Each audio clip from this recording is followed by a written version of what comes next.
What's going on guys? አብይ ነኝ ከሳይበር ቲፕስ።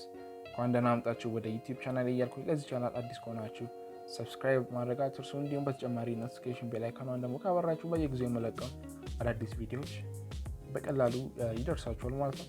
ስለዚህ ይህን እያልኩኝ ወደ ዛሬው ቪዲዮአችን ስንገባ ዛሬ የማሳያችሁ እንዴት በቨርቹዋል ማሽን ካሊ ሊነክስ ኮምፒውተራችን ላይ መጫን እንደምንችል ነው የማሳያችሁ። ስለዚህ በመጀመሪያ ካሊ ሊነክስ ኦፕሬቲንግ ሲስተሙ ያስፈልገናል።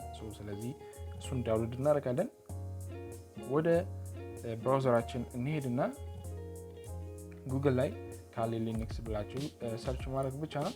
ከዛም የሚመጣው የመጀመሪያው ፔጅ ላይ ትሄዳላችሁ kalilinux.org ላይ። ከዛ በመቀጠል ዳውንሎድ የሚለው ታብ ላይ ትሄዳላችሁ። ከዛም እዚህ ጋር ዳውንሎድ ካሊ ሊነክስ የሚል ፔጅ አለ፣ እዛ ላይ ትሄዳላችሁ። ከዛ በመቀጠል እዚህ ጋር ኢንስቶለር ISO ፋይሎችን ነው እዚህ ጋር ያሉት።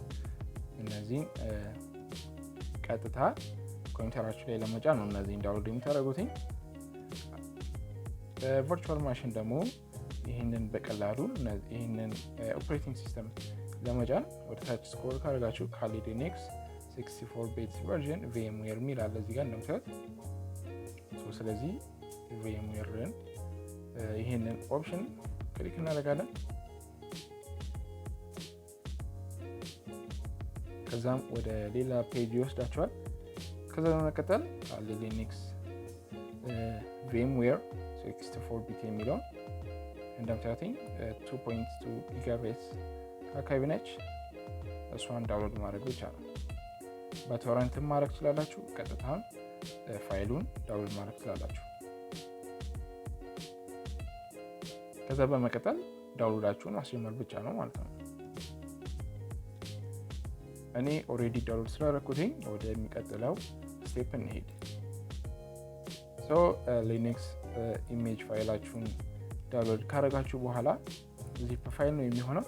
ስለዚህ እሱን በመጀመሪያ ኤክስትራክት ማድረግ ይኖርብናል። ስለዚህ በዊነረር ወይም 7ዚፕን በመጠቀም ኤክስትራክት ማድረግ ትችላላችሁ። ከዛ በመቀጠል ፋይሉን ኤክስትራክት እንለዋለን።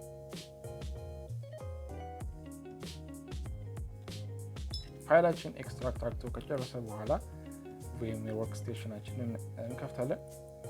ስለዚህ የVMware ሶፍትዌር እንዴት ዳውንሎድ አድርገን መጫን እንደምንችል ማወቅ ከፈለጋችሁ ከዚህ ቀደም አንድ ቪዲዮ ሰርቻለሁ፣ ወይም ከዚህ በፊት የነበረው ቪዲዮ ላይ አለላችሁ፣ እዛ ሄዳችሁ ቼክ ማድረግ ትችላላችሁ። ስለዚህ ከከፈታችሁ በኋላ ሶፍትዌሩን ቀጥታ ምንድነው የምናደርገው ፋይል የሚለው ላይ እንሄድና ስካን ፎር ቨርቹዋል ማሽን የሚለውን ላይ ክሊክ እናደርጋለን። ከዛ በመቀጠል ቀደም ኤክስትራክት ያደረግነውን ፋይል ነው ማለት ነው የሎኬሽኑን የምናሳየው። ስለዚህ እኛ ዲስክቶፕ ላይ ነው ኤክስትራክት ያደረጉት። ስለዚህ ዲስክቶፕ ላይ በመሄድ እዚህ ጋር የምታዩትን ካሊ ሊነክስ ፎልደሩን ኦኬ ላለው። ከዛ በመቀጠል ኔክስት እንለዋለን። ከዛም እንደምታዩት አውቶማቲክሊ ፋይሉን አግኝቶታል።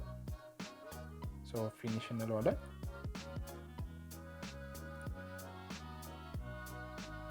ፊኒሽ ካልነው በኋላ እዚህ ጋር እንደምታዩት VMware ሊነክስ ኦፕሬቲንግ ሲስተሙን አድ አርግቶልናል ማለት ነው። ኔክስት ስቴፕ የሚሆነው ምንድነው? ቨርቹዋል ማሽን ሴቲንጉን ኤዲት እናደርገዋለን። እዚህ ጋር ኤዲት ቨርቹዋል ማሽን የሚለው ላይ ክሊክ ካደረግን በኋላ እንደምታዩት እዚህ ጋር ራም፣ ፕሮሰሰር፣ ሃርድ ዲስክ፣ ኔትወርክ አዳፕተሩ ሁሉንም ነገር እዚህ ላይ ነው ማለት ነው የምናስተካክለው። ስለዚህ እዚህ ጋር ራም ሚሞሪ የሚለው ወይም ራም ኦፕሽን ላይ ከሄዳችሁ በኋላ ኮምፒውተራችሁ 4 ጊጋባይት 8 ጊጋባይት እንደ ኮምፒውተራችሁ እንዳለው የሚሞሪ መጠን የተወሰነ ነው ማለት ነው የሚሰጡትኝ። ስለዚህ የኔ ኮምፒውተር 16 ጂቢ ሚሞሪ ስላለው ወይም ራም ስላለው 4 ጂቢ ያህሉን ሼር አደርግለታለሁ ማለት ነው። ስለዚህ ልክ ይህንን ቨርቹዋል ማሽን ከፍቼ ስጠቀም ሶፍትዌሩ ወይም ኦፕሬቲንግ ሲስተሙ ካለኝ የራም መጠን ላይ 4 ጂቢውን ይጠቀማል ማለት ነው። ስለዚህ እሱ እንደዛ ካርኩ በኋላ ወደ ፕሮሰሰር እሄዳለሁ። ከዛም በመቀጠል ፕሮሰሰራችንን የምንፈልገውን ናምበር ኦፍ ፕሮሰሰር እና ኮር እንሰጠዋለን ማለት ነው። ስለዚህ ይህንን ለማወቅ ምን ታደርጋላችሁ? ወደ ታስክ ባራችሁ ወይም ታስክ ማናጀራችሁ ወደ ታስክ ባራችሁ ልትሄዳችሁ በኋላ ራይት ክሊክ አድርጋችሁ ታስክ ማኔጀር ማለት ትችላላችሁ። ከዛ በመቀጠል ታስክ ማኔጀራችሁ ላይ ፐርፎርማንስ የሚለውን ታብ ላይ ከሄዳችሁ በኋላ እዚህ ጋር ያላችሁን ኮር እና ሎጂካል ፕሮሰሰር ስንት እንደሆነ ኮምፒውተራችሁ ያለውን ማወቅ ትችላላችሁ ማለት ነው። ስለዚህ እኔ ኮር 6 ኮር አለው፣ ሎጂካል ፕሮሰሰር ደግሞ 12 አለው ማለት ነው። ስለዚህ ይህንን ቼክ ካደረጋችሁ በኋላ እዚህ ጋር መታችሁ የምትፈልጉትን ያህል ትሰጡታላችሁ ማለት ነው። ፕሮሰሰር ታይፓችሁን ካስተካከላችሁ በኋላ እዚህ ጋር ሃርድ ዲስክ ራሱ አውቶማቲክሊ ዲቴክት ያደርጋል። ከፈለጋችሁ እዚህ ጋር መታችሁ ሳይዙን መቀነስ መጨመር ትችላላችሁ፣ የሚወስደውን ስፔስ ማለት ነው። ከዛ በመቀጠል ኔትወርክ አዳፕተሩን ባይ ዲፎልት ናት ላይ ነው የሚሆነው። ስለዚህ እዛው ላይ እንተዋለን። ከዛም ዲስፕሌይ እና ሳውንድ ካርድ አውቶ ዲቴክት እንዲያደርግልን ምርጫ እንመርጥለታለን። ከዛ በመቀጠል ኦኬ ነው የምንለው ማለት ነው። ኦኬ ካላችሁት በኋላ ፓወር ኦን ወይም ማስጀመር ብቻ ነው ማለት ነው። ከዛ በመቀጠል እዚህ ጋር አንድ ፖፕ አፕ ሜሴጅ ይመጣላችኋል። ከዛ በመቀጠል ሜሴጁን አንብባችሁትኝ አይ ኮፒድ ወይም አይ ሙቭድ ማለት ይችላላችሁ። እኔ አይ ኮፒድ ነው የምለው።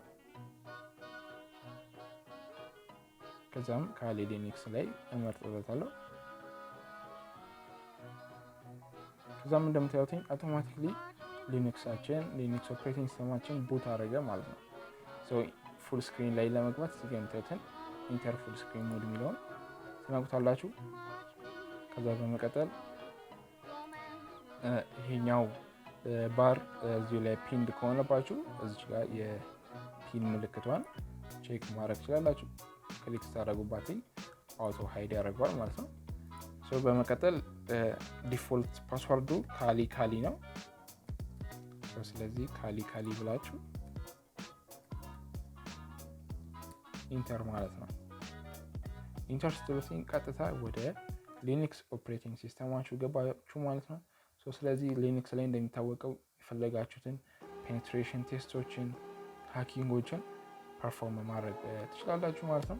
ከቨርቹዋል ማሽናችሁ ለማውጣት ኦፕሬቲንግ ሲስተማችሁ ላይ ጀስት ስመታችሁ ሊነክሳችሁን ሸዳውን ማለት ነው። ቪዲዮን እንደተከታተላችሁት በጣም አሪፍ ነው። የሊነክስ ቤዝድ ኦፕሬቲንግ ሲስተማችን እውቀት ማዳበር ከፈለጋችሁ በቀላሉ እንደዚህ ሊነክስን ኦን ቨርቹዋል ማሽን ላይ በመጫን ኮምፒውተራችሁ ላይ በቀላሉ መጠቀም ትችላላችሁ ማለት ነው።